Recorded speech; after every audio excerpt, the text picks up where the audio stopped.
उनकी परम पावन पाठ परंपरा वर्तमान आचार्य ध्यान योगी परम पूज्य श्री शिव मुनि जी महाराज एवं गुरुजन सबके पावन चरण सरोजों में मेरा अनंत अनंत बार वंदना नमस्कार। उपस्थित धर्म प्रेमी सज्जनों, माताओं तथा उसी स्थान पर आ जाए। संगम था, समय बीत गया, बड़ा अच्छा रहा।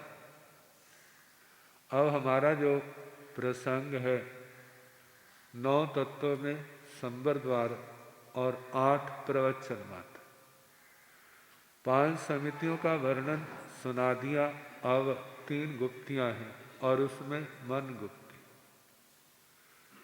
जानते हैं दुनिया में कितने लोग ऐसे हैं जो मन के अनुसार चलते, कितने लोग ऐसे हैं जिनके अनुसार मन चलता है।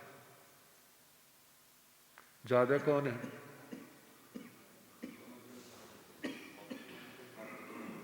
मन के अनुसार चलने वाले, या जिनके अनुसार मन चलता है। जानते हैं जिसके अनुसार चला जाता है, जो चलाता है, तो इसका मतलब उसके अंदर कुछ है ना, ताकत है। और जो चल रहा है उसके अंदर कमी है, उसके अंदर कमजोरी। कई कह देते हैं ना, एक जगह की बात है, हम इंदौर को जा रहे थे, संत ज्यादा थे तो स्थान थोड़ा कम था, तो एक ग्रुप और था, तो पास में घर में गए। कहते एक कमरा मिल जाए हमारे को अलग से। कहते जहाँ कोई नहीं मिलेगा। कहते तेरा घर वाला कितने है? कहाँ पर है? कहते दुकान पर है। कब आएंगे? कहते आएंगे। कहते कोई नहीं, उनसे बात करूँगा। कहते जब मैंने ना कर दी तो वो कैसे दे देंगे? जब मैंने ना कर दी है वो कैसे देंगे? कहते बात करने में तो कोई हर्ज नहीं है, कहते कर लो। बाद में मान गए। मतलब घर में किसकी चलती है? कहीं पर आदमी की चलती है और कहीं पर औरत की चलती है। जिसके गट्स ज्यादा हो, जिसका आत्मबल ज्यादा हो, जिसकी पुण्यवानी ज्यादा हो, उसका क्या होता है? वो अपनी चलाता है। तो इसी प्रकार मन और आत्मा की बात है। एक इंसान ऐसे है जो मन के अनुसार चलते हैं। कुछ कहा जाए ना, कहते मेरा मन नहीं करता। भाई समाई क्या कर, मेरा मन नहीं करता। माला क्या कर, मन नहीं करता। कथा में आया कर, मन नहीं करता। कहते क्या मन करता है? कि वह खाऊं पीऊं मौज करूं ऐशो आराम करूं। तो मतलब मन के अनुसार चल रहा है, उसकी अपनी कोई अपना क्या अस्तित्व है। और एक ऐसे है जिनके अनुसार मन चलता है। कहते मन कहता नहीं करना। क्यों नहीं करना? चलो करना होगा। अब ऐसा कौन करेगा? जानते हैं मन के अंदर कितनी ताकत है? मन वचन काया 3 योग है हमारे पास, आपके पास। ना कम है ना ज्यादा है, लेकिन इनमें सबसे ज्यादा ताकत किसकी है? मन की ताकत है ना। और एक और मन है और एक और आत्मा है। अब देखो ताकत किसकी है? अब ताकत किसकी है? देखा जाए ताकत तो आत्मा की है। ताकत क्या है? आत्मा की है। लेकिन आत्मा अपने आप से बेभान है, अपने स्वरूप का पता नहीं। मन में जो इच्छा पैदा होती है उसी के पीछे भाग लेते हैं। आज कुछ अच्छा लगा, उसके पीछे चलने लग पड़े। इसी के बीच में कोई और चीज आ गई, उसको छोड़ा और उसकी ओर चल पड़े। जैसे बच्चा होता है ना, बच्चे के आगे 4 और खिलौने बखेर दिए और बच्चा किस ओर जाएगा? जो उसको ज्यादा अच्छा लगेगा। जो ज्यादा अच्छा लगेगा सरकता सरकता पहुंच जाएगा, उसको हाथ लगाएगा। अब थोड़ी देर बाद उसका मन भर गया, उसको छोड़ के दूसरे के पास चला जाएगा, तीसरे के पास चला गया, वह शाम तक ऐसे चक्कर लगाता रहेगा। जब भूख लगेगी तो रोने लग जाएगा, माँ उठाएगी, खाना पीला खिला देगी, जो भी उसका है। फिर उसके बाद खेलने के लिए जो अच्छा लगता है वही चल पड़ता। तो हमारी आत्मा की भी क्या दशा है, जो मन को अच्छा लगता है उसी ओर जा रहा है। कहा इस मन के पीछे भागते भागते इस आत्मा का एक जन्म नहीं, कितने जन्म निकले हैं, अनंता अनंत, जिनका कोई आर पार नहीं है। और इस मन के कहने के अनुसार आत्मा को स्वर्ग मिले हैं, नरक मिले हैं। जो मन के अनुसार चलता है उसकी सुगति नहीं होती, जो मन के अनुसार चलता है उसकी सदगति नहीं, जो भगवान के अनुसार गुरुओं के अनुसार चलता है उसकी कभी दुर्गति नहीं होती। यदि मानव भगवान है और अच्छे गुरु हैं, भगवान के मार्ग पर चलने वाले, उनके अनुसार चलने वालों की दुर्गति नहीं होती। दुर्गति किसकी होती है, जो भगवान गुरुओं के अनुसार नहीं चलते, मन के अनुसार अपनी इच्छा के अनुसार चलते हैं, उनकी कभी सदगति कैसे होगी, दुर्गति निश्चित। तो अब ये कैसे हो, इसका दूसरा पॉइंट, एक लोग लक्ष्मी के पीछे भाग रहे, एक लोग लक्ष्मी के पीछे भाग रहे, और एक लोग ऐसे हैं जिनके पीछे लक्ष्मी चल रही, जहां जाते हैं वहीं पहुंच जाती, जहां जाते हैं वहीं पहुंच जाती। वो कहते तेरी जरूरत नहीं है, कहते हैं आपको मेरी जरूरत नहीं है, लेकिन मुझे आपकी जरूरत है। और दोनों में कौन सा अच्छा लगता है, मालिक बनना अच्छा लगता है, नौकर बनना अच्छा लगता है? कहते हम निमाणे, हम तो नौकर ही बन के रहेंगे। फिर तुम्हारी इच्छा, लक्ष्मी का मालिक बनना है तो कौन सा रास्ता, तो देखा जाए वो रास्ता है धर्म का। वो रास्ता कौन सा है, धर्म का। लेकिन धर्म के रास्ते पर चलना कोई आसान थोड़ा है, इसके लिए मन इंद्रियां ये अपने कंट्रोल में होनी चाहिए। लेकिन जो होंगे कब, जब आत्मा साधना के रास्ते पर चलेगा, जब आत्मा साधना के रास्ते पर चलेगा। साधना का रास्ता क्या है, जो आपको रोज सुनाया जाता है। व्याख्यान वाचस्पति श्री क्रांति मुनि महाराज ने एक दृष्टांत सुनाया करते थे। गुरुजी बीमार थे, हम दो थे, तो गुरुजी ने सोचा मेरे को कुछ हो गया तो ये अकेला रह जाएगा। तो पास में श्री क्रांति मुनि जी महाराज विराजमान थे और अपने गुरु जी को अपना गुरु ही मानते थे। कारण क्या, पहले वैरागी उनके पास थे, बाद में बहुश्रुत श्री ज्ञान मुनि जी महाराज ने कहा तुम्हारे दो चेले हैं, ये वैरागी मेरे को दे दो, कहते तो आप ले लो, उनको दे दिया। लेकिन सदा गुरु जी का उपकार मानते थे। तो काफी समय इकट्ठे रहना हुआ तो कथा वो करते थे, हम तो नई नई कथा करने लगे थे, तो वो सुनाया करते थे। कहते एक राजा था, कैसा राजा, राजा का प्रभाव तो होता है, उसका मंत्रिमंडल, उसके सभासद सारे, लेकिन उनमें एक व्यक्ति ऐसा था कि मानो उसकी जुबान में सरस्वती थी, ऐसे बोलने का ढंग था, पहले तो उसको देखते सारी लोग हंसने लग जाते, फिर उसके बाद जब वो बोलता, कोई ऐसी बात सुनाता, फिर तो लोग खिड़खिड़ा के हंसने लग जाते। अब जो रोज का ही काम, अब जब तक वो नहीं आता राजा अपना काम शुरू नहीं करता। मानो थोड़ा सा लेट हो गया है, कहते महाराज शुरू करो, कहते उसको आने दो, पहले हम फ्रेश हो लें, पहले फ्रेश नहीं है, नहीं उसको आने दो।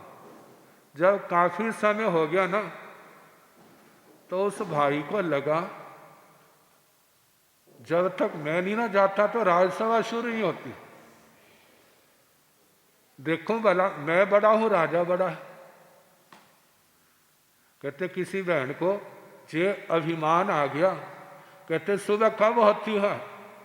जिस समय मैंने मुर्गा रखा है ना, जब वो बांग देता है, जब वो रात को बोलता है ना सुबह उठ के, फिर उसके बाद सुबह होती है। तो इसका मतलब सुबह लाने वाला कौन है? मेरा मुर्गा है। और दो बहना किसी के साथ लड़ पड़ी, जब लड़ पड़ी दूसरी भारी निकली। कहते कोई बात नहीं, मैं भी अपने मुर्गे को कहूंगी आज तेने बोलना नहीं। वो बोलेगा नहीं और क्या नहीं होगा? सूरज नहीं निकलेगा। फिर देखना तुम्हारी क्या दशा होती है, अंधेरे में ठोकरे मारते रहना। ऐसे उसका भी दिमाग खराब हो गया। क्या खराब हुआ कि देखो भला, मैं बड़ा हूं, राजा बड़ा है। एक दिन उसने बिना एप्लीकेशन के छुट्टी कर ली। जब छुट्टी कर ली सारे आ गए, लेकिन वो नहीं आया। कहने लगे महाराज काम शुरू करो। कहते कैसे करें? मुहूर्त करने वाला तो आया नहीं। कहते कौन? कहते वो। कहते हमारा क्या 2 टके के आदमी के पीछे आप कर रहे हैं? कहते तुम्हें नहीं पता, चुप करो, उसको बुलाओ। अब एक भाई चला गया उसके घर। कहा वे चल, तेरे को राजा बुला रहा है। कहते मैं आज नहीं जाता, आज मेरी छुट्टी है। कहते राजा ने बुलाया। कहते कह दो राजा को मैं नहीं जाता। चला गया। मारे कहता मैंने नहीं आना। दूसरा भाई भेजा, उसको भी वापस कर दिया। तीसरा भेजा, उसको भी वापस कर दिया। और आखिर राजा चल पड़ा। जब राजा पहुंचा ना, तो उल्टे मुंह सोया हुआ, और सोचता हाँ अब पता चला बड़ा कौन है। राजा है जब मैं बड़ा हूं। कहते मैं बड़ा हूं। देखो राजा मेरे को बुलाने आया। अब राजा कह रहा है भाई चल राजसभा में शुरू करने। कहते मैंने कह दिया ना कि आज मैंने नहीं जाना। ना भाई, बोल तेरी क्या डिमांड है? मेरे को कुछ नहीं चाहिए। और राजा बार बार कह रहा तेरे को जागीर दे दो। ना मेरे को नहीं जरूरत। इतनी देर में मंत्री जी आ गए। जब मंत्री जी आए, कहते महाराज ये क्या कर रहे हो? कहते मानता नहीं है। कहते तुम राजा के राजा ही हो, तुम्हें मनाना नहीं आता, हमें आता है। मना लेगा ना, जो मांगे दे देना, इसको मना के लाना। कहते चलो। इसकी क्या क्या हिम्मत है जो मान लेना। राजा चला गया। देखा राजा दूर पहुंच गया है। अब मंत्री जी ने हुक्म दिया, अरे तू खड़ा नहीं होता? कहते मैंने कहा ना मैं नहीं जाना आज। वो सोचता राजा नहीं मना सका तो मंत्री क्या मनाएगा। मंत्री ने दूसरी बार कहा, तीसरी बार कहा, वही उत्तर। पास में 2 लठैत थे। अब कहा इसकी बीमारी असाध्य होगी, अब हमें इलाज करना ही पड़ेगा। कहते जब तक मैं ना कहूं, बस जैसे गांवों में मक्की कुटते ना पुराने जमाने में, जब खेतों से आती थी, बस पकड़ लो डंडा और क्या करो। एक डंडा पड़ा तो उठ के बैठ गया। कहते ना उठना नहीं है, तेरी बीमारी बड़ी असाध्य है। यदि अभी तेरे को छोड़ दिया तो ये बीमारी फिर आ जाएगी। अब अच्छी तरह धुनाई कर दी ना। कहते तुसी मेरे माँ, तुसी मेरे बाप, मैं तुम्हारे चरणों पड़ता हूं, तुम जो कहोगे वो ही मानूंगा। कहते नहीं नहीं, ये बीमारी बहुत बड़ी है, राजा नहीं ठीक कर सका, अब हमें ठीक करनी होगी। ये दोबारा आ गई तो तेरी फिर ऐसी दुर्दशा करे। जब अच्छी तरह धुनाई होगी ना, कहते बोल क्या विचार है? कहते जो कहोगे। कहते उठ चल। अब कहते जूते पहन लूँ या नहीं? कह जरूरत तो है नहीं, चल चल पड़ा। अच्छा सुन, राजा को क्या कहेगा? कहते जो आप कहोगे। कहते जे कहना महाराज मैं खुश हूं, मैं प्रसन्न हूं, हुक्म दो। अब आगे आगे वो और पीछे पीछे मंत्री जी और बॉडीगार्ड भी साथ ही पहुंच गए। अब तो राजा के सामने दंडवत लेट गया। अब राजा कहने लगा, मंत्री जी आपने क्या ऐसा दिया जो ऐसे आ गया?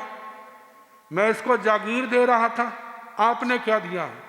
कहते महाराज जिस दवाई की जरूरत थी वो दवाई दे दी। पूछ लो कुछ और जरूरत हो तो, कोई और जरूरत हो तो, भाई और चाहिए? किसको कहा? राजा ने और चाहिए तो और दिला दूंगा। कहते महाराज इससे ज्यादा और नहीं चाहिए। ठीक हो गया, चल पड़ा काम। कहते ये तो एक प्रसंग है, लेकिन सुनो राजा कौन है, मंत्री कौन है, और वो कौन है जिसको मुंह लगा कह देते? कहते राजा तो आत्मा है और मुंह लगा वो मन है। मंत्री कौन है? वो है गुरुजन, वो भगवान का उपदेश। आज तक किसको मनाने में लगे हैं वाला?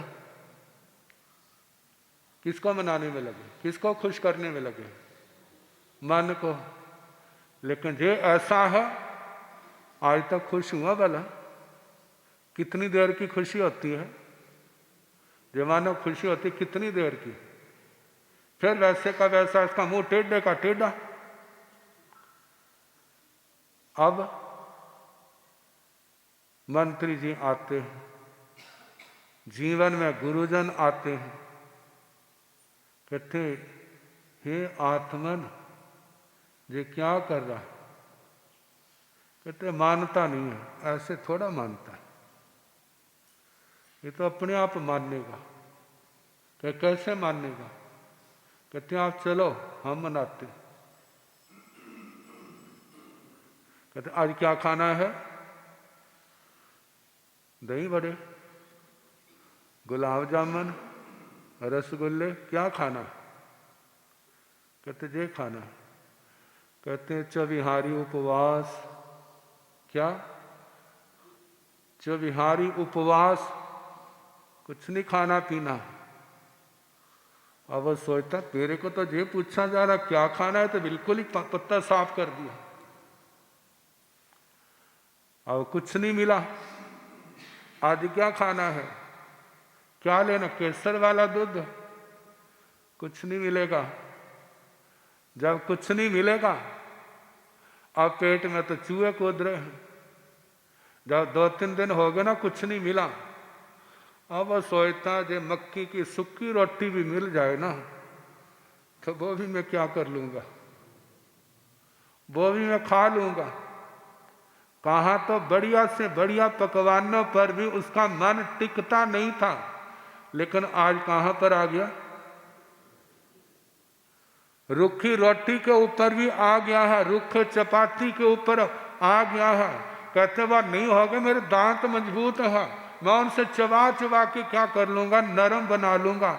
केवल एक सादे पानी से घुट भर के उसको गिल्ला करके चबा के खा लूंगा, पेट भर लूंगा। अब मेरे को और नहीं मिलता तो यही ठीक है। ये स्थिति क्यों आई भला? और पहले कहता मैं नहीं मानता, मैं नहीं मानता, लेकिन अब नहीं मिला ना कुछ भी। कहते तप और संयम के कोड़े। कौन से कोड़े? तप और संयम के कोड़े जिस समय इस मन के ऊपर पड़ते हैं, तो जो बिल्कुल अपने सीधे रास्ते पर आ जाता है ऐसे नहीं आता। कहते हैं मन बस नहीं होता, कहते भरे पेट मन बस नहीं होता। जब तक पेट भरा हुआ है ना तब तक जब मन बस नहीं होगा, पेट खाली होगा और उसके बाद विश्राम दोगे, फिर धीरे धीरे क्या होगा, फिर सब ठीक हो जाएगा।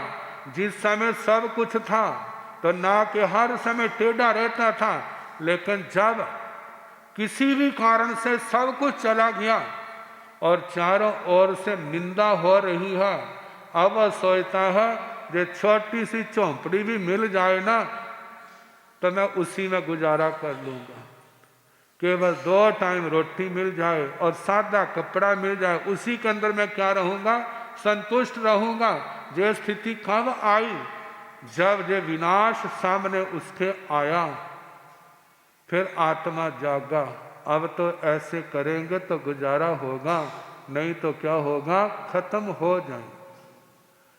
अब किसी उपदेश की जरूरत नहीं, अपने आप ठिकाने पर आ गया।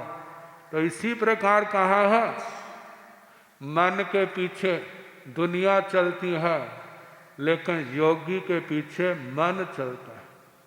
धर्म के रास्ते पर, भगवान के रास्ते पर चलने वाले के पीछे मन चलता है।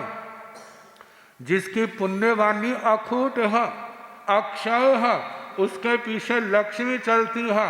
और जिसकी पुण्यवाणी कम हो गई है, खत्म हो गई है, वो लोग लक्ष्मी के पीछे चलते हैं। लक्ष्मी को पीछे चलाना है तो धर्म के रास्ते पर चलो। कहा मन को वश में करना है तो धर्म के रास्ते पर चलो। लोग कितने कहते हैं हमने ध्यान लगाना है, हमने ये करना, लगाते रहो, सारी उम्र लग जाए तो बता देना, सारी उम्र लग जाए, चलते रहो, लग जाए तो बता देना। लेकिन जब भगवान के उपदेश के अनुसार चलेंगे तो आपके जीवन का कण कण क्षण क्षण धर्म ध्यान में बन जाएगा। कारण क्या, मन की वृत्तियों को चंचल करने वाला कौन है, वो आत्मा के अपने पाप कर्म है। आत्मा के पाप कर्म है। जब पाप कर्म उन्हें आते हैं तो मन को भटका देते हैं, मन संसार की ओर चलता है। लेकिन भगवान ने कहा इस मन को वश करना है तो पहले 18 पापों का त्याग करने का अभ्यास करो। 18 पापों का त्याग करोगे, जब आत्मा के अंदर कचरा आएगा नहीं। चंचलता आत्मा का धर्म नहीं है, मन का धर्म बना दिया है, नहीं है। इन्हीं बातों को लेकर के ना तेरा पंथ संप्रदाय के आचार्य श्री महाप्रज्ञ जी, उन्होंने एक किताब लिखी। कौन कहता है मन चंचल है, कौन कहता है मन चंचल है।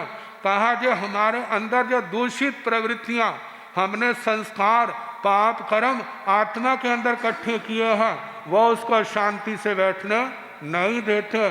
जानते हैं जितनी गर्मी बढ़ती है पारा ऊपर जाता है, और जैसे गर्मी घटती जाती है तो पारा क्या होता है, नीचे आता है। इसी प्रकार जब आत्मा के पाप कर्म बढ़ते हैं तो मन के अंदर अस्थिरता, चंचलता आती है। लेकिन जब आत्मा ने पाप कर्मों को करना बंद कर दिया, पुराने पाप कर्मों को तोड़ना तपस्या के द्वारा शुरू कर दिया, और एक दिन ऐसा आएगा मन अपने आप क्या हो जाएगा, मन को स्थिर करने की जरूरत नहीं पड़ेगी, वो अपने आप स्थिर हो जाएगा। जब पानी में से मच्छ कच्छ सारे निकल जाते हैं ना, हवा नहीं चली तो पानी अपने आप शांत हो जाते हैं।